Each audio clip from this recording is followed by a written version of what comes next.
Welcome back to Hawk Talk. Another beautiful fall weekend brought some exciting action to the campus of Dickinson State University. We're going to talk to a couple coaches and players who are jockeying for postseason position, and maybe be joined by one person who kind of helps make everything happen here at Dickinson State University. But first off, Coach, thanks for being back with us. Thanks for having me.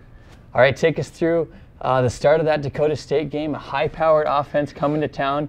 We read the statistics, we knew what they brought to the table, and the defense somehow manages to put up another 0 in the first quarter. That's actually their 6th first quarter shutout. What does that do for the offense? Well, it helps to get off to a good start, because there's been times that defensively that we haven't. Although you said we did have a few good starts, a few of the games we needed to play better, and we really got off to a great start. And against a team that was very good, it helped. We had a little bit of wind that they had to go into, but to get some 3-and-outs right away to start the game with the team that's averaging over 500 yards a game was really a key thing for us. Rob Sterling had great senior day, 2 interceptions throughout the contest, but then it turned into a bit of a kicking with the win. 3 field goals were made successfully. Cody Johnson with a 42-yarder, and then 2 by Dakota State somehow snuck by our line. Would you have taken 6 points for Dakota State at half? Oh yeah, most definitely. We were very pleased with that on the defensive end of it, and Rob had made the 2 big plays. We knew that they were going to go after him. They had a really good receiver that we knew they were going to throw the ball to him, and Rob made 2 nice interceptions on that. And defensively, we played well. And offensively, even though we just didn't score other than 3 points, and we were struggling a little bit at times, we were close, and we were just missing a few things. We hit a few throws earlier, and it's a big difference. We had, Austin Brown open on a couple times, and we just slightly missed it, and that would open some things up if we would have hit a few of those. And as it turned out, we didn't. But when we went into halftime down 6-3, obviously we were happy with where we were defensively, and we knew it was going to be a matter of time offensively before we hit some things, and that's the case what we did during the second half. What is the atmosphere like in the locker room with the defense, doing their job, but it seems to me there's still trust in the offense that they're going to explode like they ended up doing in the third quarter. What is that atmosphere in the locker room? It was no panic at all. We're all one team, and we're not offense, we're not defense, we're all one team, and that's what it was about. And we knew offensively, like you said, that we were going to be fine. We'd get some things figured out, we'd hit some plays, and we'd had enough stops defensively where we knew the offense was going to get the opportunity. And plus they chose really a key thing to start the second half, to kick into the wind, and we got the wind there to start the second half, and that really started things off for us. Couple nice passing plays by Gibson, who got back in to start the second half, and then Jed Fike found the end zone, and you could kind of feel a sense of calm kind of come over the team. Then the defense got picked up right where they left off, turnover after turnover, rinse, wash, repeat. Offense scored. What sort of sense of urgency was there to score with the win in the third quarter? Well, I think not maybe the sense of urgency, but just knowing we could. And once we hit that first one, and then the offense got their confidence that, hey, we're okay. And Jed had a nice run on that first one, and then we got the turnover right away there, and then we got another score, and we were able to use both Kaler and Hayden in different spots, and Kaler hit the big run, and we just did it. Just once again played as well as we could offensively after getting off to a slow start, and obviously that was big. That, along with getting the turnovers together, we really fed off each other and broke it open that third quarter. Talk about both quarterbacks when things weren't going well in the first half, kind of stuck them in and out, trying to find some rhythm. But once one finds some success, it seems like the other is right there behind them when they get inserted, having matching that success.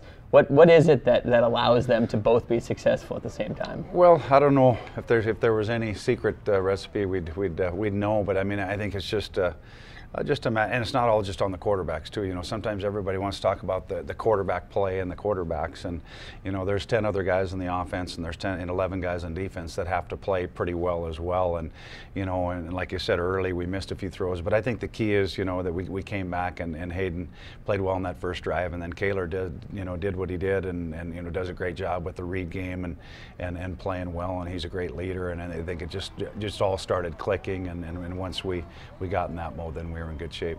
With the help of turnovers, the Blue Hawks outscored the Trojans 28-0 in the third quarter. That actually moves the Blue Hawks to plus 81 in the third quarter on the year. So the third quarter has clearly been favorable to the Blue Hawks this season. wrapping things up, the fourth quarter kind of took care of business. Not much action, but that's probably what you were looking for. No, we were looking to we got that lead, and we wanted to control the clock and use the clock, and defensively, you know, we really did a pretty good job for the most part. We had a mishap on the special teams. You know, we had the punt off, but we jumped on the first one and then had a low snap, and punter didn't get it, and we gave him a 2-yard field there to score in there. And you know, obviously that was a place where we need to be a little bit better. And then the other place we need to be better is we had too many penalties. You know, we were penalized 16 times, which is far too many penalties. We got to be better there. But on the positive end of it is we did a good job in that second half and played great defense the whole day and hit those big plays in the third quarter, and that helped us with a real big win against a team that was averaging a lot of yards and was in the top 10 in the nation, a lot of categories. It was just a nice job by our guys fighting back. It was senior day. Schedule kind of works out weird where 3 straight road games to end the season, so that could potentially be the last home game for a big class of seniors. Lots of junior college kids have only played here for 2 years, and they have not lost at the BAC. 10-0 at home over the last 2 seasons. What kind of closing thoughts on the seniors? Obviously not on the year, but just what they've been able to accomplish at the BAC. Just a great class, a great class of leaders. You know, we have multiple, you know, year captains and guys have been through the program through times when things weren't as good and hung with it until you know up and having a chance now to win a second conference championship. And you know, I guess that's a big thing that sticks out is is their leadership abilities. They do a good job of leading in practice. They do a good job of really helping our guys when us as coaches don't have to let them know they know what they need to do, and that's just really important that they do that. So just a great bunch of seniors, and not have been good on the field, but good people, good citizens, good students, and great representatives of our program. Transitioning into next week, it's time to head south for a former familiar foe in Black Hills State. Kind of explain how that game came to be. Well, we both had an opening on the same weekend, and they were looking for another game, and we were sure inviting to play them. And you know, they're a team that used to be one of our rivals, and they're 3 hours away. And we wanted to really make sure this year, you know, non-conference wise, that we got as tough a schedule as we could to really push ourselves. And you know, by having Northwestern and Montana Western and now Black Hills, we really feel those 3 teams were good quality teams that we wanted to play outside our conference schedule, and that's it just worked out where we could play them at the same time. And it's a nice game for our fans to go down. It's a short trip for many of our parents and fans, and it worked out well. And of course, you know, they're having a good year this year. They're 5-3, and they've beat a nationally ranked Division II team. So we're really looking forward to it. And just for folks at home to understand, when in basketball, when a team moves up, plays a D1, D2 team, it is typically counted as an exhibition. Make no mistake about it, this one is not an exhibition Saturday afternoon, is it? You know, it's not an exhibition game, and we've been big rivals with them over the past. You know, obviously they're a very good team, but also a team that we're going to go in and compete with, and really looking forward to playing them. They have 17 interceptions on the year. That's good for 3rd in Division II. Blue Hawks have 18 interceptions, so are the quarterbacks be able to throw it to their own team this week? Yeah, we're hoping so. They're a very good team. You know, offensively, their quarterback does a great job of getting the ball out. He's very efficient. Offensively, they have an outstanding group of receivers, some of the best we're going to see on the field. And defensively, they're fast, and a great set of linebackers and front guys, and their secondary is solid. They're just a really solid team, a really good team that we know that we have a lot of respect for, and is really good. But we're looking forward to going and playing them. Alrighty, best of luck this weekend down in Spearfish. We'll be right back, joined by another Blue Hawk coach.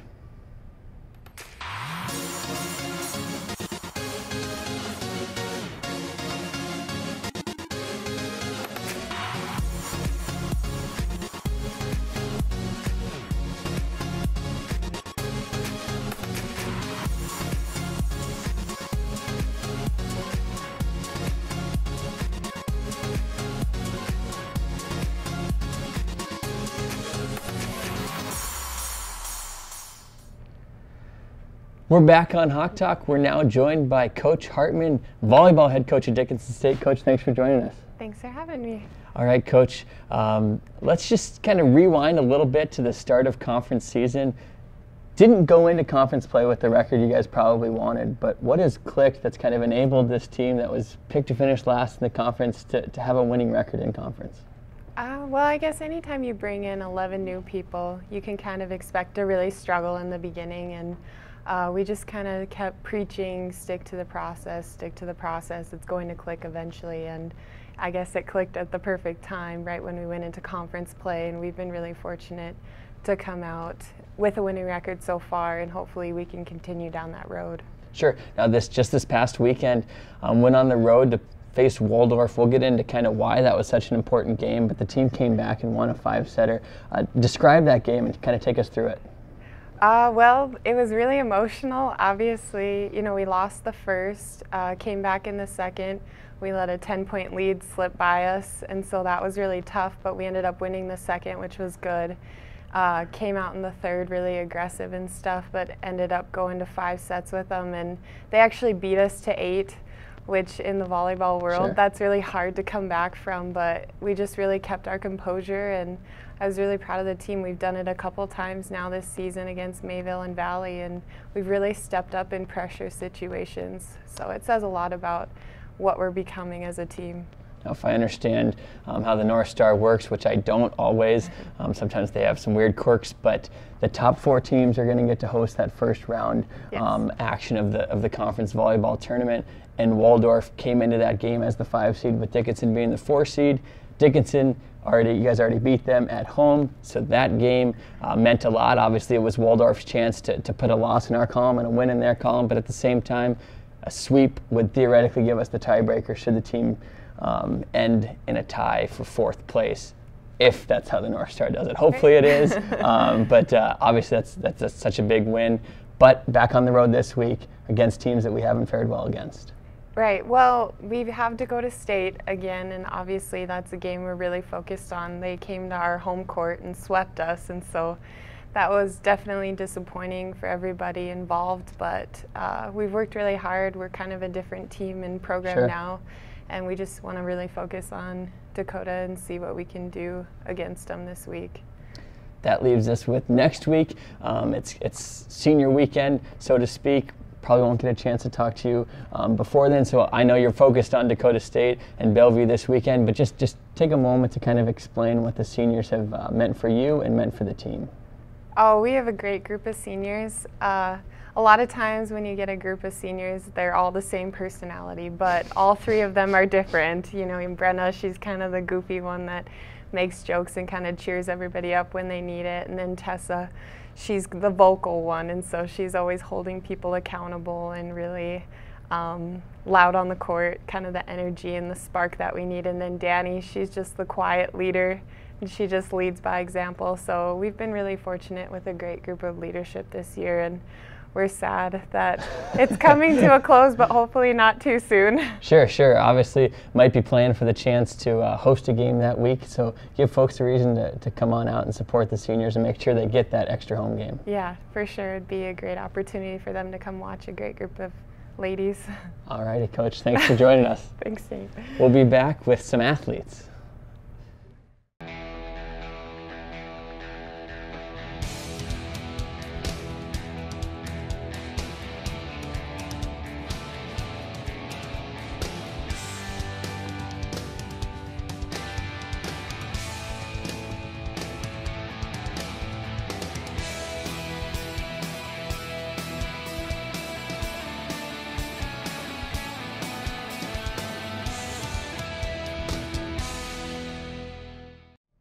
Welcome back to Hawk Talk. It's now time for the Blue Feather feature. The Blue Feather Athletic Association makes it possible for a lot of these student athletes to come to Dickinson State and get that scholarship. So pleased to be joined by 2 student athletes. Guys, go ahead and introduce yourselves.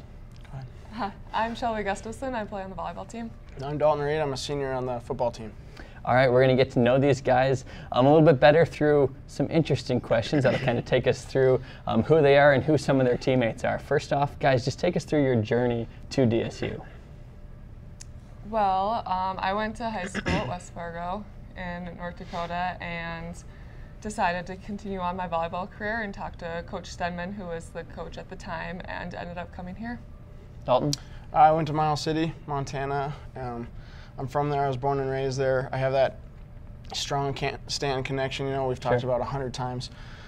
it just felt like family here, you know, between Pete and Dan and all the teammates and other Stanton boys here. But so far the journey's been great, and I couldn't be more blessed to be here. Alrighty, guys. Who's the funniest person on your respective teams? Oh gosh.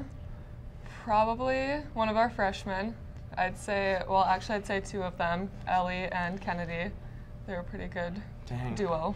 This is tough when you got 80 guys to Yeah. pick from. We'll go Robert Nalawaya. All right, guys. What professor do you wish was running for president so we could replace the two current candidates?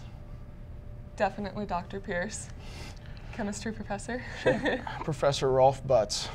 That's the second time he's been nominated. Unfortunately, Professor Butts is a German-born.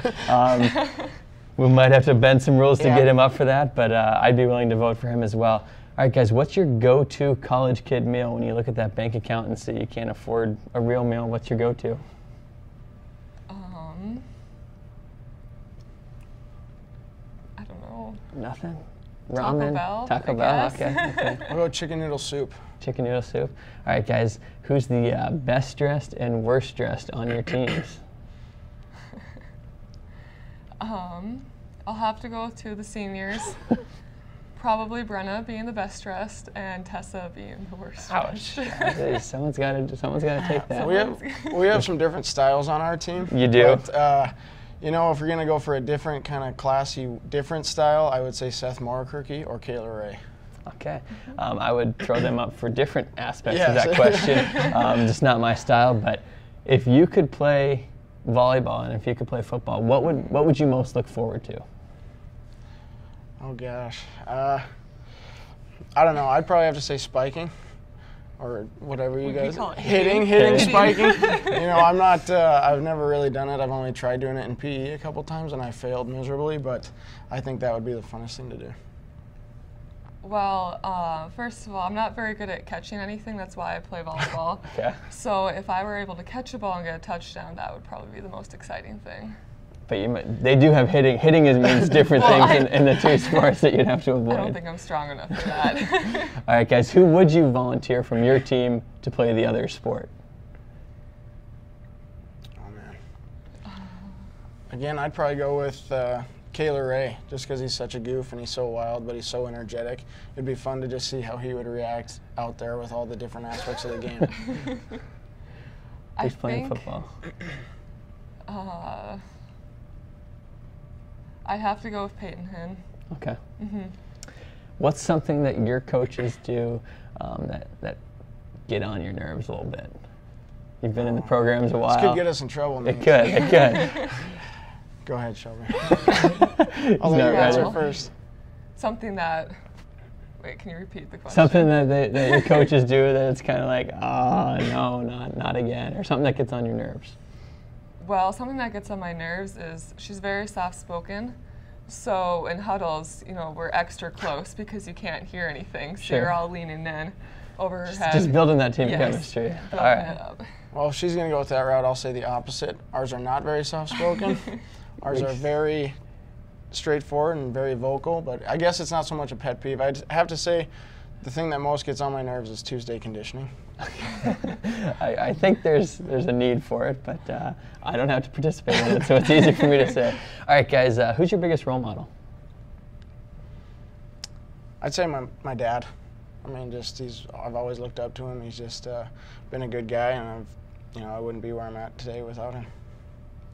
I definitely have to say my sister. I've always wanted to be exactly like her, and she's 2.5 years older than me, and I wouldn't be doing half the things I'm doing right now if it weren't for her. What's the biggest lesson you guys have learned in your time at Dickinson, whether it be sports, classroom, whatever? Just work hard and be friendly to people, you know. I mean, friendships go a long way, and so does working hard. And I think in every aspect in the classroom and on the field, the coaches and professors have all distilled that in this, and I think that's probably the biggest lesson I've learned. Going along with that, definitely like hard work pays off. Coming into this program, like seeing where we were at then and to where we're at now is a big jump, and it's definitely the hard work that's been put in by everyone. All right, guys, both of you have been part of turnarounds in your own right, in your own programs. So just take us through what that's meant to come into a program that was kind of searching for wins, searching for an identity, and it seems like both of your guys' programs are well on their way to establishing that identity. So just take us through that journey from your perspective. Well, when I first came in, it was definitely a rebuilding year again for DSU, and our record wasn't the best. And to be where we're at right now, through a new coach, basically a new team with everyone new that is to the program, it's really exciting to see where it's gone and to like where our record's at, how we're doing in conference and how we're competing with other teams is really exciting, and the improvement is really impressive. Sure. You know, for my first 2 years, we were 1-10 and 2-9, which was not fun at all for anybody on the team. And you know, a lot of people graduate, and now we're down to, I think, 6 or 7 original seniors that were here in my recruiting class. So for us, it's it's kind of a great honor and a great moment for us to turn it around like that and finish off with hopefully 2 back-to-back conference championships. Both of you guys, kind of how things have played out, have the opportunity to potentially play a home playoff contest. So what would that mean to you? Kind of like I was saying earlier, just from being where I started at and now where we're at now, it'd be amazing to have a home playoff game. And I agree with Shelby on that one, especially like you said with Coach Stanton. Our schedule this year is kind of weird, and we had senior night, and now we have 3 away games to finish off the season. So it's kind of a weird moment where you want to be sentimental, but you still got 3 games left. So for us to get a home playoff game would be huge for us. You know, it'd be huge for the crowd. It'd be just a great momentum builder for us going into the postseason. All right, guys. Thank you for joining us this week on Hawk Talk. Thank you for having Best me. of luck to all of your guys' future endeavors. But hopefully we get the opportunity to see you guys in action. Football team is going to have a couple things have fallen in place for them to be back at home. But the volleyball team has 2 home contests next week. Make sure you check out Shelby and the rest of her teammates. Thank you guys for joining us. Thank you. Life is full of many successes, achievements, stages. Every year we grow, things change, and pretty soon we realize we want and need to do more. When you're ready for that next step, Dickinson State University will get you there. Find out how at dsublue.com. Welcome back to Hawk Talk. We're joined now by a special guest. I'm going to let him introduce himself. I'm Ty Orton from the DSU Heritage Foundation. I might call him Coach Orton. You might recognize him from being a basketball coach, but once you kind of get that coach next to your name, it's kind of hard to let go of. And Coach Orton is also technically my boss right now, so I don't want to call him Ty either. But this last weekend, the Heritage Foundation had a donor recognition breakfast as well as scholarship recipient breakfast. Talk about kind of the details behind that and why that's important for what you guys are trying to do. Well, this was since we've been in existence for about 8 months now, we've had a lot of donors from the community and around the country step up and really help with scholarships, from academic scholarships through athletic scholarships, rodeo. And we wanted to make sure that we're starting the process of recognizing the people that have just done so much to help us out. And that's what we did. We decided to do a kickoff to the day scholarship brunch is what it was, and had the donors meet the students that they were having an impact with, had the foundation board there representing obviously the foundation and kind of bringing everybody together, donors, students, and the board all in one spot. And we thought it was a great event.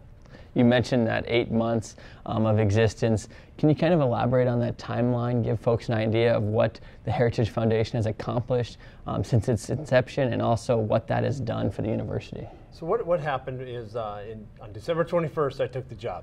And that happened to be the same day that Dr. Mitzel was hired. We both started on the same day.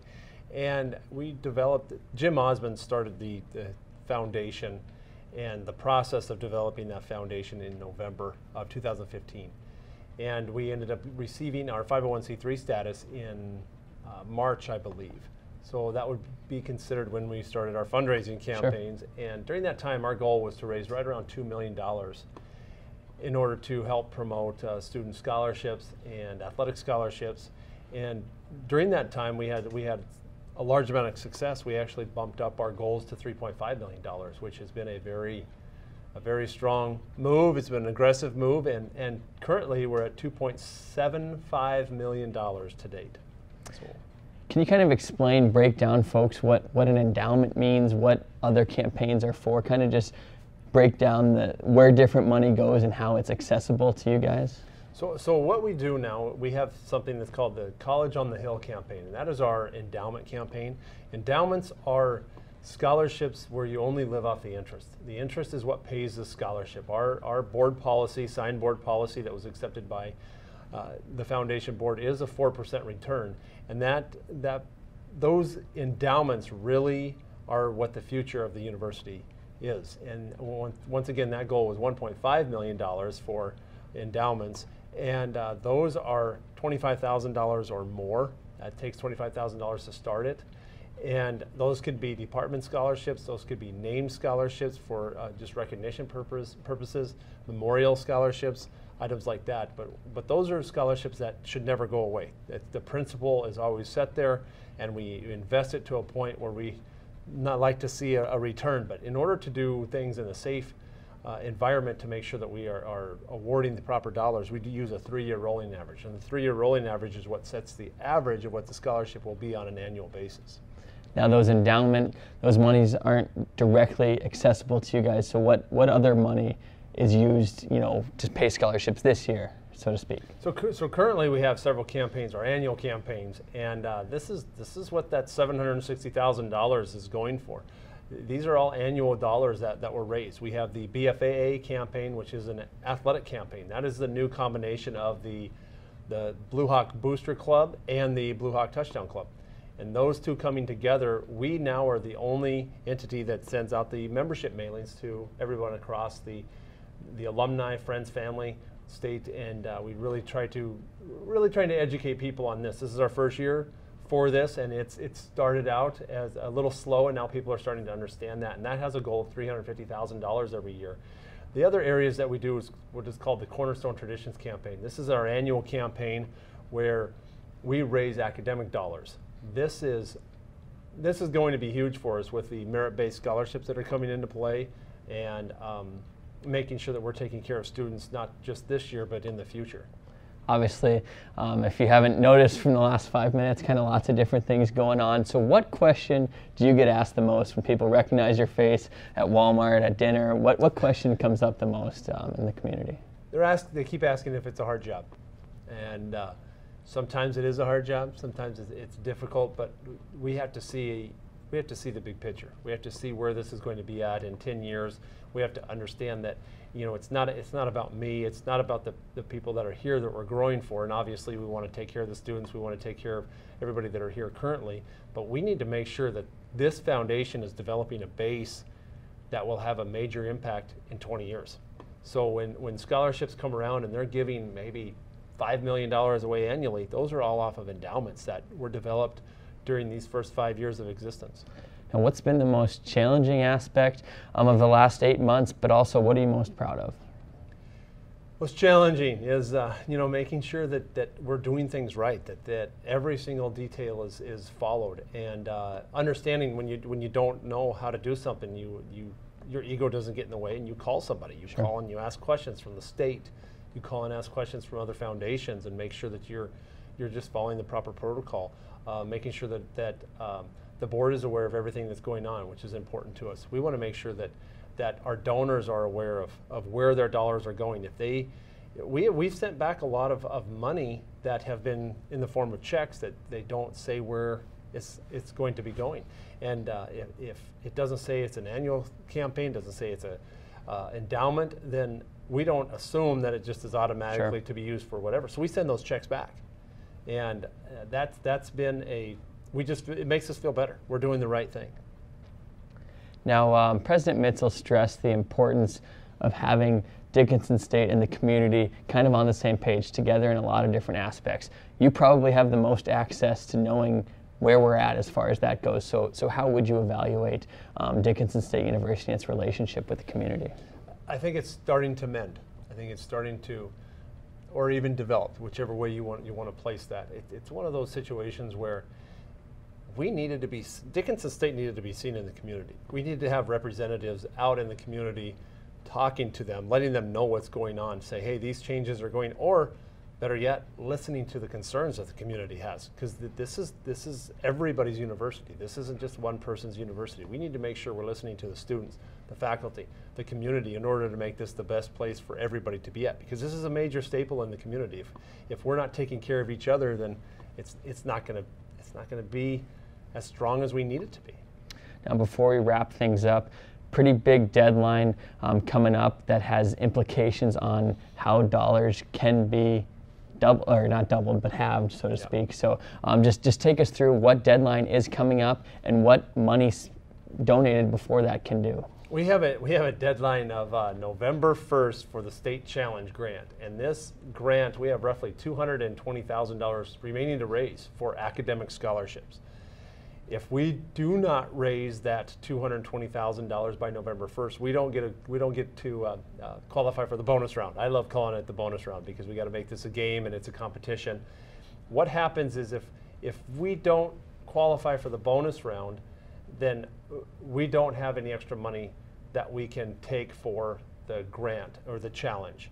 So, but if we do qualify for this bonus round, we have a chance to go and take some of the other universities that maybe did not use all of their funds. So if Minot State didn't use their $1 million from the grant and they have $200,000 left over, we can raise money and we can say, sorry Minot, we'll beat you again.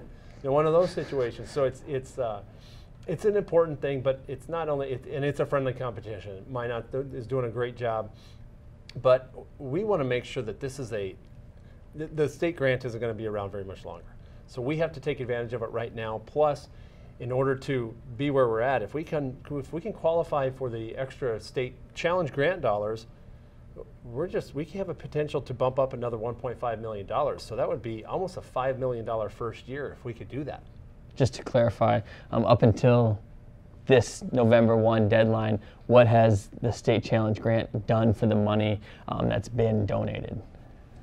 It has been enormous for us. It has helped really just launch this whole foundation.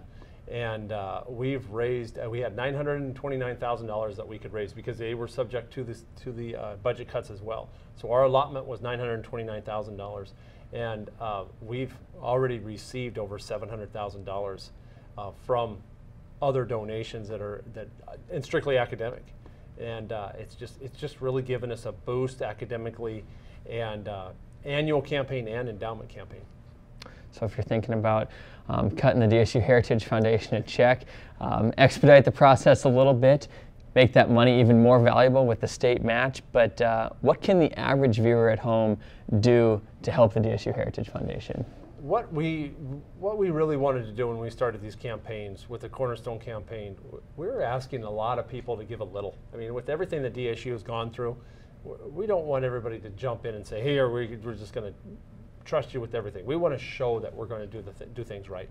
So what we're asking is for individuals to commit $550 a year for 2 years, and $42 a month is what it comes out to be. And that goes straight to the merit-based scholarships. And these merit-based scholarships take care of the new students coming in. It helps with retention for our future students, or our students that are already here, to keep them here, and gives them an incentive to continue to go to class and strive to do the best that they can. All righty. Thank you for joining us, Coach Orton. Now I want to stress, as a former student myself who was a beneficiary, however you say that word, of these scholarships, how important they are. You've seen a lot of different student athletes come into via on Hawk Talk, and they're pretty impressive folks that might not have gotten here to Dickinson State without the help of something like the Heritage Foundation. So we appreciate Coach Horton stopping by, and we appreciate the work they do to make DSU a reality for a lot of different folks that wouldn't necessarily think about it otherwise. That wraps things up for another edition of Hawk Talk. Be sure to join us. Check out DSUBlueHawks.com, DSUHeritageFoundation.org to get all the information that we went over today, if it went over your head. But be sure to join us next week on Hawk Talk.